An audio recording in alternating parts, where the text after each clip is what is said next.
एक ग्रंथि आएगा थायराइड ग्रंथि।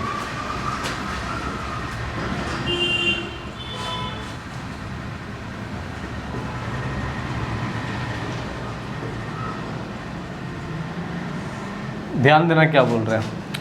देखो थायराइड ग्रंथि जो है ना, सबसे पहले तो याद रखिएगा, आपको सवाल पूछा जाएगा कि रहता कहाँ है, तो गर्दन में, गला में रहता, गर्दन में रहता है ना। पूछेगा थायराइड ग्रंथि कहाँ रहती है, गर्दन में रहता है। कहाँ रहता है, गर्दन में रहता है। कौन सी ग्रंथि बता रहे, थायराइड ग्रंथि। ध्यान सुनना, ये जो ग्रंथि है गर्दन में रहता है और एक संयोजी उत्तक से जुड़ा रहता है। एक संयोजी उत्तक समझते हो ना, टिश्यू उत्तक से जुड़ा रहता है। तो कौन सा, जिस संयोजी उत्तक से ये जुड़ा रहता है ना, उसको बोला जाता है, याद रखिएगा, इस्थमस कहा जाता है। उसको क्या कहा जाता है, इस्थमस। तो सवाल पूछे, सबसे पहला सवाल रहेगा कि थायराइड ग्रंथि रहता कहाँ, तो गर्दन में रहता है। कहाँ रहता है, गर्दन में रहता है। एक संयोजी उत्तक से जुड़ा रहता है, जिसको क्या बोलते हैं, इस्थमस। ठीक है। देखो ये जो ग्रंथि बता रहे हैं ना, बहुत इंपॉर्टेंट है, ध्यान देना, याद रखना। ये अंतःस्रावी में सबसे बड़ी ग्रंथि है, सबसे बड़ी ग्रंथि है। ये पूछता है सवाल, ठीक है, कि अंतःस्रावी ग्रंथि में सबसे बड़ी ग्रंथि क्या है, तो थायराइड ग्रंथि। क्या है, थायराइड ग्रंथि, है ना।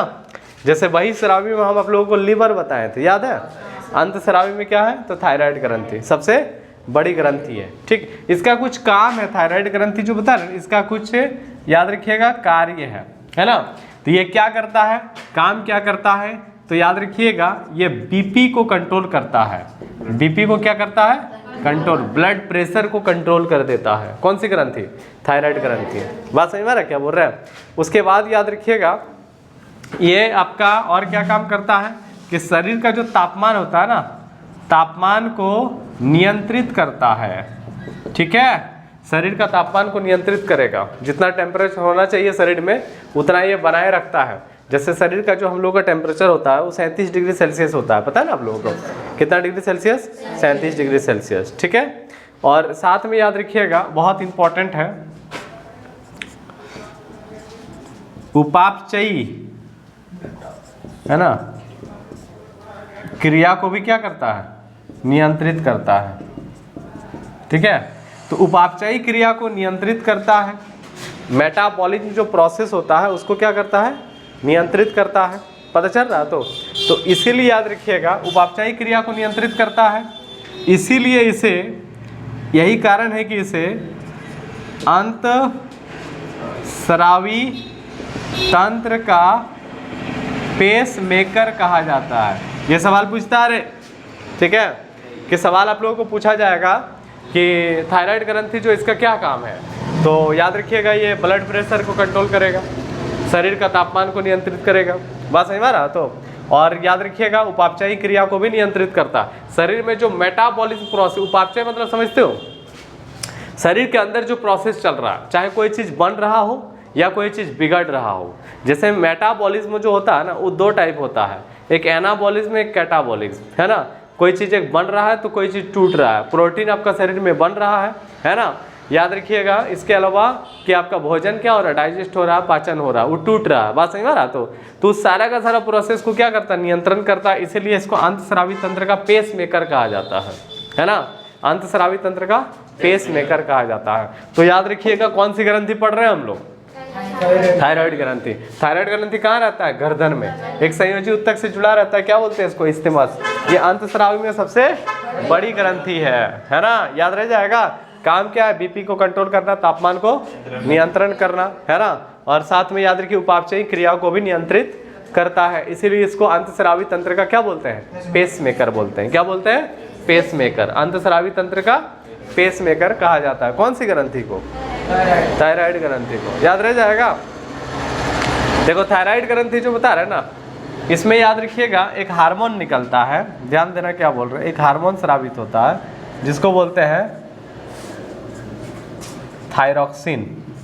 ठीक है, इसमें जो हार्मोन निकलता है ना, उस हार्मोन का नाम क्या है, थायरॉक्सिन। तो ये जो थायरॉक्सिन नाम का जो हार्मोन हम आप लोगों को बता रहे हैं, ध्यान देना, बड़ा इंपॉर्टेंट है। इसमें ना याद रखिएगा 65% आयोडीन पाया जाता है, 65% क्या रहता है, तो याद रखना आयोडीन रहता है। ठीक है ना। मतलब याद रखना, थायराइड ग्रंथि गड़बड़ाएगा तो आयोडीन की क्या हो जाएगी, कमी हो जाएगी। तो जनरली कमी होता है, कभी कभार बढ़ भी सकता है, लेकिन जनरली क्या होता है, कमी होता है ना। क्या हो जाता है, कमी हो जाता है। तो सवाल आप लोगों को पूछा जाएगा, कौन सी ग्रंथि के बारे में पढ़ रहे हैं, थायराइड। रहता कहाँ है, गर्दन में, है ना। संयोजी ऊतक से जुड़ा रहता है। इस्थमस अंतस्रावी में सबसे बड़ी ग्रंथि। काम क्या, बीपी को कंट्रोल करना, तापमान को नियंत्रित करना, उपापचय क्रियाओं को भी कंट्रोल करता है ये, इसलिए इसको अंतस्रावी तंत्र का पेस मेकर कहा जाता है। इसमें हार्मोन क्या निकलता है, थायरोक्सिन। उसमें कितना % आयोडीन होता है, 65%। कितना %, 65। याद रहेगा कितना % आयोडीन होता है, 65%। ठीक है। आप जैसे मान लीजिए थायरोक्सिन, इससे जो हार्मोन निकलता है थायरोक्सिन, इसकी यदि कमी हो गया तो इसका मतलब ये आयोडीन की कमी हो गया। इसकी कमी हो गया तो किसकी कमी, आयोडीन की भी कमी हो जाएगी, क्योंकि इसमें 65% क्या है, आयोडीन है। पता चल रहा, तो क्या है, 65% आयोडीन है ना। समझ में आ रहा। तो आप देखो, ध्यान देना है क्या बोल रहे हैं, 65% आयोडीन है। तो अब यहाँ पे सवाल आपको पूछेगा कि थायराइड ग्रंथि से जो हार्मोन निकलता है थायरोक्सिन, ठीक है, ये कम निकलेगा तो कौन सा बीमारी होगा, ज़्यादा निकलेगा तो कौन सा बीमारी होगा। एक होता नहीं कि आयोडीन की कमी से एक रोग होता है ना, घेंघा, नाम सुने, गोइटर जिसको बोलते हैं, बचपन से सुनते आ रहे हो ना, घेंघा रोग, गला फूल जाता है, गर्दन, है ना। तो याद रखिएगा, तो कम श्रावण से 2-4 रोग हम लोग पढ़ते हैं, और अधिकता से क्या रोग होगा। समझ में आ रहा। तो इसको लिखें आप लोग, मिटा दें, नहीं लिखे। देखो थायरोक्सिन जो है ना, इसकी कमी से क्या रोग होता है। मान लीजिए आपको, अब थायरोक्सिन में क्या है, आयोडीन है, तो थायरोक्सिन की कमी हुआ तो आयोडीन का भी तो कमी होगी, है ना। समझ में आ रहा है क्या बोल रहे हैं। तो थायरोक्सिन की कमी से रोग यदि आप लोगों को पूछा जाएगा कि क्या क्या रोग होगा, ठीक है, तो 1 नंबर रोग होता है कमी से, जिसको बोलते हैं आपका जड़वा मनता।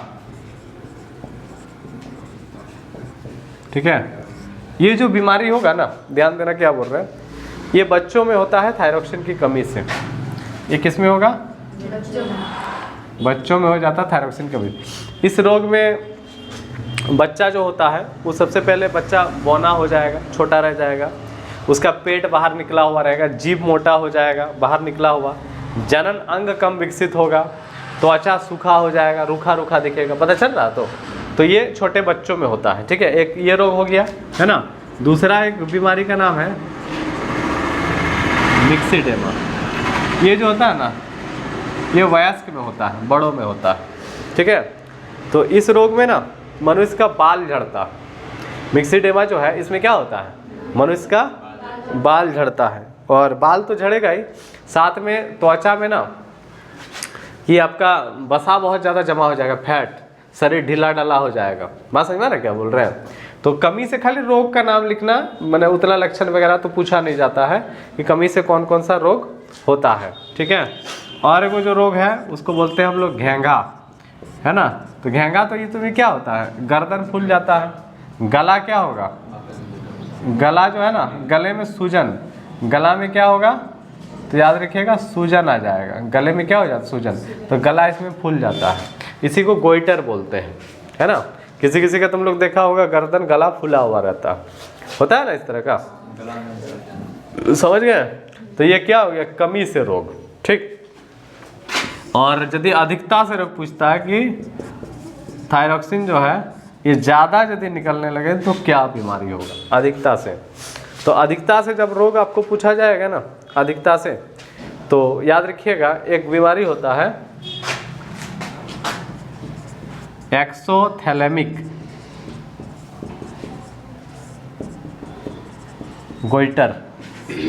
एक्सोथैलेमिक गोइटर जो बीमारी है, ध्यान, खाली बीमारी का नाम याद रखना है तुम लोगों को। एक्सोथैलेमिक गोइटर जो बीमारी बता रहे हैं ना, इसमें क्या होता है कि आँख जो है ना फूल जाएगा, और आँख लगेगा कोटर से बाहर निकल जाएगा, मतलब आँख थोड़ा बाहर निकला निकला दिखेगा, है ना, यदि ज़्यादा हो जाता है तो।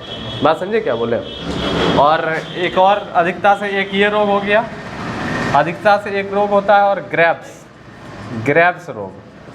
ठीक है, इसमें क्या होता है, थायराइड ग्रंथि जो है ना, इसमें याद रखिएगा ग्रंथि इसमें बड़ी हो जाती है ग्रेव्स में। तो ये कमी से और अधिकता से, जनरली कमी वाला पूछता है, ये पूछेगा सबसे ज़्यादा घेंघा, गोइटर। बात समझे क्या बोले। है ना। ठीक है।